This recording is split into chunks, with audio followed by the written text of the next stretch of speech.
Pour ne pas se faire repérer, ils retournent leur brassard au dernier moment, juste avant de contrôler les passagers. Bonjour monsieur, c'est le service des douanes. Oui. On va effectuer un contrôle.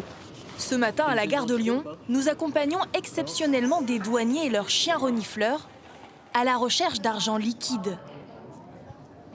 Est-ce que vous avez de l'argent sur vous? Oui, Vous en avez combien monsieur? à peu près 4000 ou 4500. 4000 ou 4500. Ok, d'accord. Là, on va poser quelques questions supplémentaires à monsieur pour voir la provenance de l'argent et surtout à quoi il va servir cet argent. Rien d'illégal, cet homme affirme avoir retiré cet argent pour voyager à l'étranger.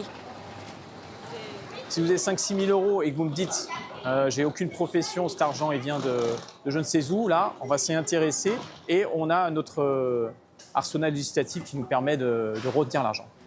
En France, pour voyager avec plus de 10 000 euros en espèces, il faut faire une déclaration en ligne auprès de la douane. Sinon, les billets peuvent être confisqués.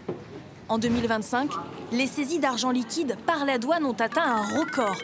48 millions d'euros, c'est 34% de plus que l'année dernière. Plus d'argent saisi, car plus de trafic. Stupéfiants, tabac, contrefaçon, des milliards d'euros qui circulent entre les différents acteurs des réseaux. On tombe vraiment sur de tout type de profils, pas uniquement des mules, comme on dit, qui transportent des sommes pour le compte des organisations, mais aussi parfois des personnes qui sont vraiment intégrées dans les organisations. En gare, comme sur la route, les douaniers trouvent des liasses de plus en plus épaisses. À la frontière espagnole, 130 000 euros dans l'habitacle d'un véhicule. À la frontière suisse, 327 000 euros sous les sièges d'une voiture.